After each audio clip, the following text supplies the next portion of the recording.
Namaste and hello, this is your Sanskrit instructor, welcoming you back into lesson number 233. In this lesson, we are going to introduce ourselves to something called an absolute phrase, and then in the next lesson, we will go over some examples on how to use the absolute phrase in a sentence. So what is it in the first place? So an absolute phrase is a phrase containing a participle in the subject of which is different from the subject of the main verb. So for example, the sun having set, we went home. So in the previous video, there were two actions that were taking place, but both of those actions were being done by one person or by one subject.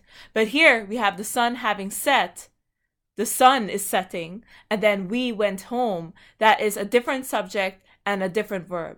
So every absolute phrase can be replaced by an adverb clause.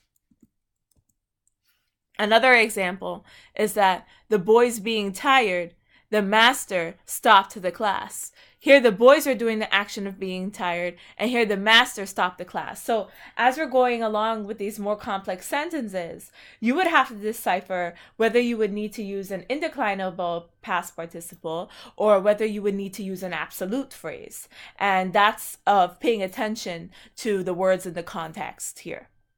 So another way of saying this is because the boys were tired, the master stopped the class.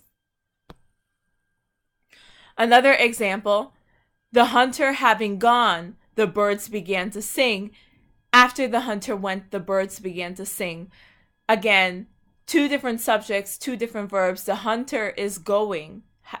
The hunter went, but the hunter did not begin to sing. That action, singing, belonged to the birds. Another example, your father being there, you did not rise to your seat. Another way of saying this is that although your father was there, you did not rise from your seat. So father was there, one action. You did not rise from your seat. You did not rise, another action, another subject, you. An absolute phrase can be translated into Sanskrit by the locative absolute. So the subject is put in a locative case and the participle agrees with it in gender, number, and case.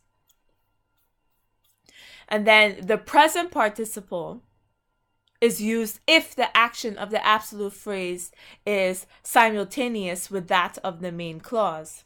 And then the active or passive participle is used according to the voice of the participle in the absolute phrase.